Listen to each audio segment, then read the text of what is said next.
Hello, good evening guys. आज हम पढ़ेंगे महाजनपदों के बारे में।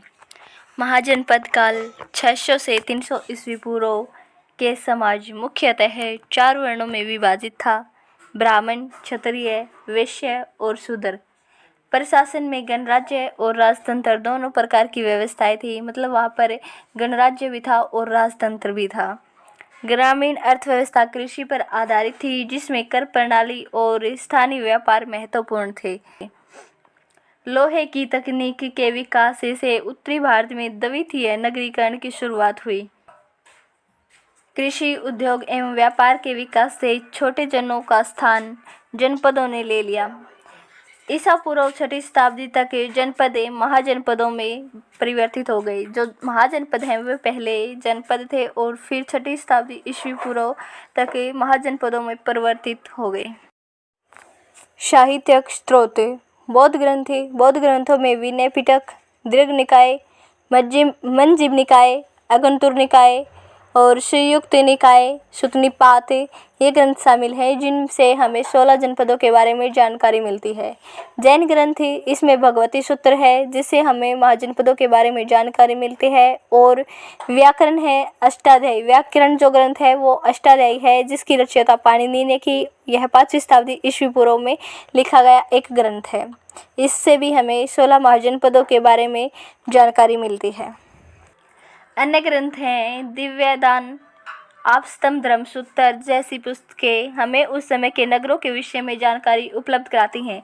जातक कथाएं, जिनकी रचना काल ईसा पूर्व 200 से 200 ईस्वी पूर्व के मध्य है, से भी इस समाज के बारे में जानकारी उपलब्ध होती है। जातक कथाएं बौद्ध धर्म से संबंधित हैं। और एक है आगम जो नामक पुस्तक है, आगम साहित्य भी बोलते हैं उसको, वे जैन साहित्य से संबंधित हैं और जातक बौद्ध धर्म से।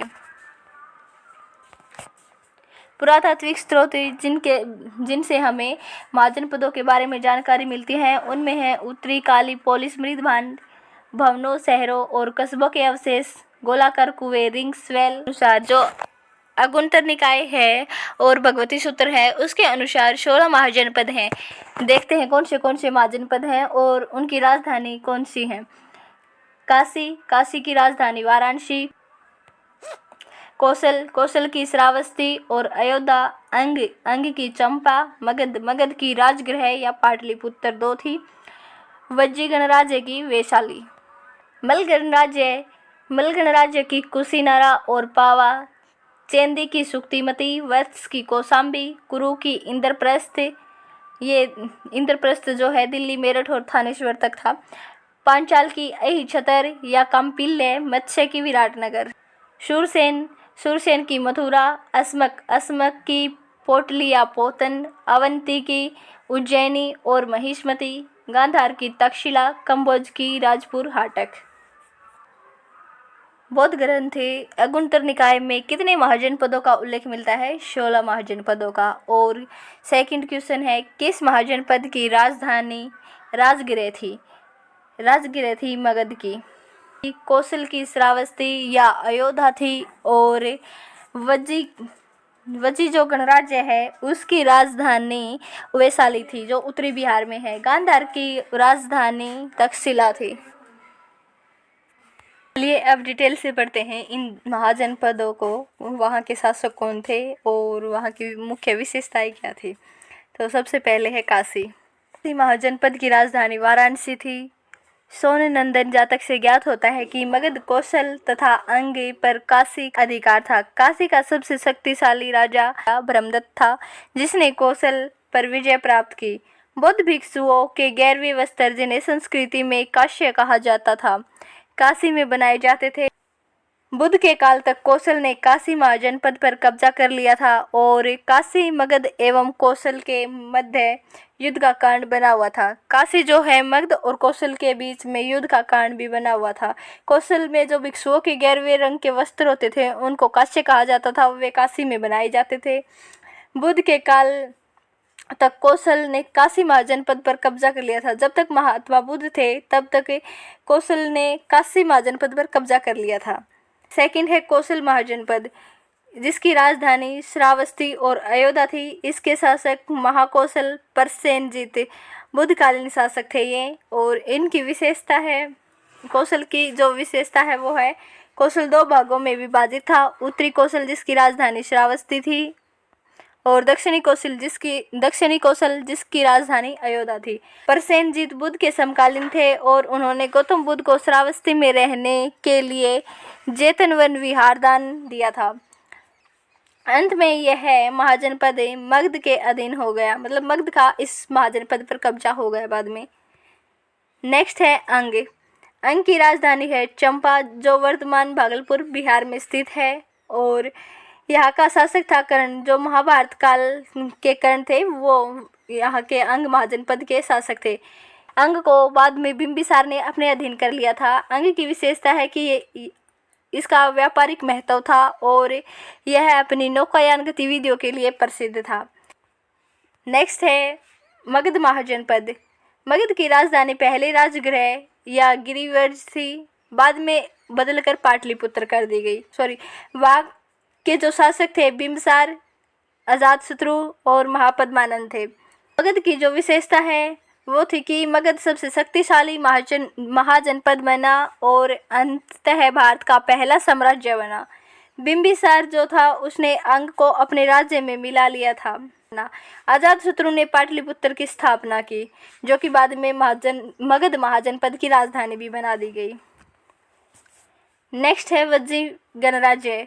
वज्जी की राजधानी वैशाली जो कि वर्तमान उत्तरी बिहार में है और वहाँ का शासक लिच्छवी गणराज्य था। संघ प्रणाली थी वहाँ पर, तो लिच्छवी गणराज्य था वहाँ पे। वज्जी की विशेषता यह एक गणराज्य था जहाँ लिच्छवी, विदेह, ज्ञात्रिक समुदाय मिलकर शासन करते थे। महावीर जैन जो जैन धर्म के 24वें तीर्थंकर हैं का जन्म वैशाली में हुआ। अजातशत्रु ने इसे अपने राज्य में मिला लिया था। नेक्स्ट महाजनपद है मल्ल गणराज्य। मल्ल गणराज्य की राजधानी कुशीनारा या पावा थी। वहाँ शासक वहाँ भी संघ प्रणाली लोकतांत्रिक गणराज्य था। इसकी विशेषता थी कि यह 2 भागों में विभाजित था, कुशीनारा और पावा। बुद्ध ने कुशीनारा में महापरिनिर्वाण प्राप्त किया। नेक्स्ट महाजनपद है चेंदी जिसकी राजधानी है सुक्तिमती। वर्तमान ये बुंदेलखंड क्षेत्र में स्थित है। इसके शासक थे शिशुपाल जो महाभारत काल में थे। विशेषता चेंदी महाजनपद मध्य भारत में स्थित है। यह महाभारत काल में महत्वपूर्ण भूमिका निभाता था। नेक्स्ट है वत्स। वत्स की राजधानी थी कौशाम्बी, वर्तमान इलाहाबाद क्षेत्र में स्थित है और वहाँ का शासक था उदयन। वहाँ की विशेषता थी वत्स एक शक्तिशाली राज्य था जिसका राजा उदयन बुद्ध का अनुयायी था। यह व्यापार और सांस्कृतिक गतिविधियों के लिए प्रसिद्ध था। नेक्स्ट जनपद है कुरु। इसकी राजधानी थी इंद्रप्रस्थ। वर्तमान दिल्ली और मेरठ और थानेश्वर के जो क्षेत्र है वो पहले कुरु जनपद के अंदर आता था। इसके शासक थे धृतराष्ट्र जो महाभारत काल में थे। इसकी विशेषता है महाभारत काल में यह महत्वपूर्ण राज्य था। बाद में इसकी शक्ति कमजोर हो गई और अन्य राज्यों के यह अधीन हो गया। नेक्स्ट महाजनपद है पांचाल। इसकी राजधानी थी उत्तरी पांचाल या अहिच्छत्र जो बरेली में थी और दक्षिणी पांचाल की थी काम्पिल्य जो फर्रुखाबाद में थी। वहाँ के शासक परवाहन जैविल्य थे और वहाँ की विशेषता थी कि यह शैक्षणिक और सांस्कृतिक दृष्टि से समृद्ध साम्राज्य था।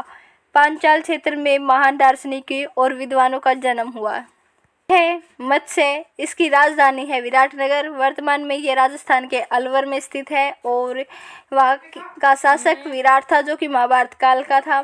यहाँ की विशेषता है महाभारत काल में पांडवों ने अज्ञातवास का समय यहीं पर बिताया था। मत्स्य जो महाजनपद है वहीं पर जो महाभारत काल के पांडव थे उन्होंने अज्ञातवास का समय बिताया था।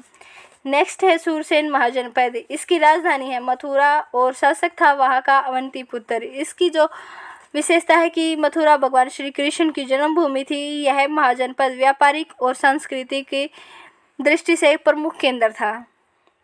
नेक्स्ट है अस्मक महाजनपद जिसकी राजधानी पोटन या पोटली थी, आधुनिक महाराष्ट्र में स्थित है और इसका शासक था ब्रह्मदत्त। इसकी विशेषता थी यह एकमात्र दक्षिण भारत का महाजनपद था। यहाँ पर लोहे उत्पादन एवं व्यापार उन्नत अवस्था में था। नेक्स्ट महाजनपद है अवंती। अवंती की राजधानी, उत्तरी जो राजधानी थी वो उज्जैनी थी और दक्षिणी राजधानी थी वो महिष्मती थी। वहाँ के शासक थे परगौती और चंद्र परगौत। उत्तरी राजधानी के परगौती और दक्षिणी जो अवंती थी उसके चंद्र परगौत। अवंती की विशेषता थी, अवंती एक शक्तिशाली राज्य था जो बाद में मगध का हिस्सा बन गया। उज्जैनी बौद्ध और जैन धर्म का महत्वपूर्ण केंद्र था। गांधार महाजनपद, इसकी राजधानी तक्षशिला थी। वर्तमान में यह पाकिस्तान में है और इसके शासक थे पुष्कर सार। इसकी विशेषता थी कि यह शिक्षा और संस्कृति का एक महत्वपूर्ण केंद्र था। इसका तक्षशिला विश्वविद्यालय विश्व प्रसिद्ध था। 16वां और लास्ट महाजनपद है कंबोजी। इसकी राजधानी राजपुर जो काबुल कश्मीर क्षेत्र में है, यह गणराज्य था और इसकी मुख्य विशेषता थी कि यह घुड़सवार सेना और व्यापार के लिए प्रसिद्ध था।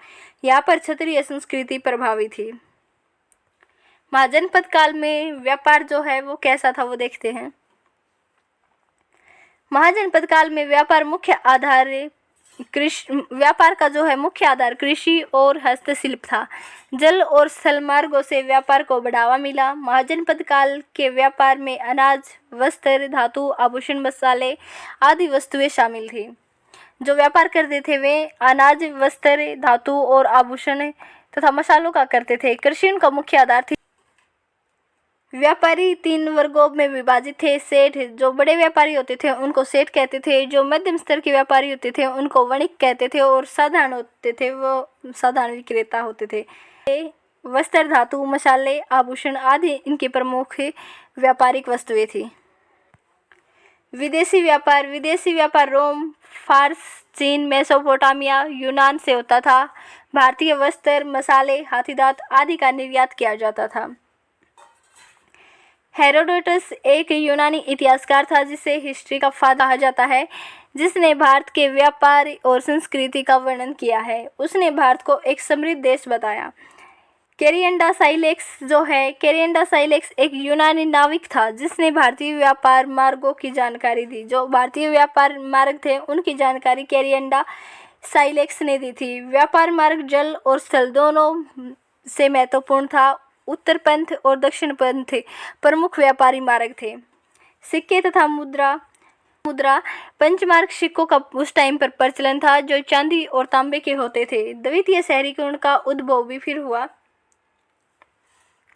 इस काल में नगरों का विकास हुआ जैसे चंपा, राजगृह, वाराणसी, पाटलिपुत्र, कौशाम्बी, श्रावस्ती आदि। ये शहर गंगा घाटी के मध्य में स्थित थे। मगध साम्राज्य का उत्कर्ष। मगध साम्राज्य भारत का सबसे शक्तिशाली साम्राज्य बन गया। क्वेश्चन है कि किस कारण से मगध साम्राज्य शक्तिशाली बना, मतलब मगध ही क्यों बना। मगध के शक्तिशाली होने का कारण क्या था? तो कारण था वहाँ की सामरिक स्थिति, प्रकृति संसाधन, क्योंकि मगध जो है समृद्ध था। मगध पर 3 जो राजवंश हैं उन्होंने शासन किया।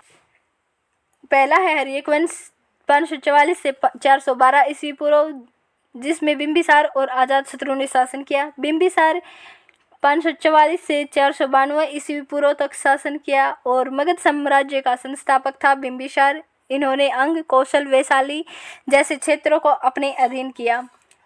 अजातशत्रु 492 से 460 ईस्वी पूर्व। बिंबिसार का पुत्र जिसने अपने पिता को कारागार में डालकर शासन किया और वैशाली तथा काशी को विजित किया। अजातशत्रु का उपनाम कुणिक था। वह जैन मता अनुयायी था। अजातशत्रु का कौशल नरेश प्रसेनजीत के साथ युद्ध हुआ। प्रसेनजीत की पराजय हुई परंतु बाद में दोनों में समझौता हो गया था, क्योंकि प्रसेनजीत ने अपनी पुत्री जो वजीरा है उसका विवाह अजातशत्रु के साथ ही कर दिया। अजातशत्रु ने 32 वर्षों तक मगध पर शासन किया। पुराणों के अनुसार 28 वर्ष है और उसके पुत्र उदयन ने उसकी हत्या कर दी थी। बिंबिसार भी शक्तिशाली शासक था जिसने 52 वर्षों तक शासन किया था और इसका उपनाम जो था वो श्रेणिक था। सेकंड वंश है शिशुनाग वंश। शिशुनाग वंश 412 से 344 ईस्वी पूर्व तक रहा। इसमें शिशुनाग और महापद्मानंद जो है वे महत्वपूर्ण है। शिशुनाग मगध साम्राज्य के इस शासक ने अवंती राज्य को अपने नियंत्रण में कर लिया और महापद्मानंद इसी वंश का अंतिम शासक था जिसने नंद वंश की स्थापना की थी। शिशुनाग ने अवंती तथा वत्सी राज्य पर अधिकार कर उन्हें मगध साम्राज्य में मिला लिया था। इसने वैशाली को राजधानी बनाया था और इसके शासन के समय में मगध साम्राज्य के अंतर्गत बंगाल से लेकर मालवा तक भूभाग सम्मिलित था। शिशुनाग की मृत्यु के पश्चात उसका पुत्र कालाशोक जो है वो गद्दी पर बैठा, जो 394 से 366 ईस्वी पूर्व तक उसका टाइम पीरियड था। काला अशोक का नाम पुराण और दिव्य दान जो पुस्तक हैं उनमें काकवर्ण मिलता है और काला अशोक ने वैशाली के स्थान पर पाटलिपुत्र को अपनी राजधानी बनाया। काला अशोक है उसने 28 वर्षों तक शासन किया। काला अशोक के समय में ही सेकंड बौद्ध संगीति जो है वो हुई। इस बौद्ध संगीति में बौद्ध संघ दो भागों में सतवीर और महासंगिक में बट गया था। थर्ड है नंदवंश। महापद्मानंद और घनानंद जो हैं इसके महत्वपूर्ण शासक हैं। महापद्मानंद नंदवंश का संस्थापक था जिसने क्षत्रियों का प्रभाव कर अपना साम्राज्य स्थापित किया और घनानंद नंदवंश का अंतिम शासक था जिसने चंद्रगुप्त मौर्य को पराजित कर सत्ता से हटा दिया और मौर्य वंश की स्थापना की। 323 ईस्वी में चंद्रगुप्त मौर्य ने अपने गुरु चाणक्य की सहायता से घनानंद की हत्या कर मौर्य वंश की नींव रखी और नंदों के विनाश में जैन धर्म ने महत्वपूर्ण भूमिका निभाई। सिकंदर का आक्रमण। सिकंदर ने 326 ईस्वी पूर्व भारत पर आक्रमण किया, कई राज्यों को जीता। सिकंदर के आक्रमण के समय पंजाब तथा सिंध के गणतंत्र व राजतंत्र राज्य इस काल में पंजाब और सिंध गणराज्य और राजतंत्र दोनों प्रकार के शासन प्रणालियां शामिल थी। प्रमुख जो गणराज्य थे उस टाइम वे थे मालवा, शूद्रक। गणराज्य तो थे मालव और शूद्रक और राजतंत्र थे तक्षशिला और पौरव। भारत में सिकंदर की सफलता के कारण थे भारतीय राज्यों की आपसी फूट थी। जो यूनानी सेना है उसकी श्रेष्ठ सैन्य रणनीति भी सिकंदर की सफलता का कारण था। भारतीय राज्यों की आपसी फूट के कारण भी सिकंदर ने सफलता प्राप्त की और सिकंदर का जो नेतृत्व है वो कुशल था जिसके कारण उसने सफलता प्राप्त की। भारतीय राजाओं की अपर्याप्त सैन्य शक्ति। भारतीय राजाओं की जो सैन्य शक्ति थी वो भी अपर्याप्त थी। मैसेडोनिया के सम्राट अलेक्जेंडर तृतीय थे, उसको ही सिकंदर महान के रूप में जाना जाता था। इसके पिता फिलिप द्वितीय ने सिंहासन पर 336 ईस्वी पूर्व में सिकंदर 20 वर्ष की आयु में बैठ गया था। जो सिकंदर है वो 20 वर्ष की आयु में गद्दी पर बैठ गया था। सिकंदर की मृत्यु 323 ईस्वी में बेबीलोन में हो गई थी। सिकंदर की मृत्यु के पश्चात 321 ईस्वी में सेना नायकों ने उसके साम्राज्य के बंटवारे किए और जो ट्रिपार्डिस नामक संधि है वो की।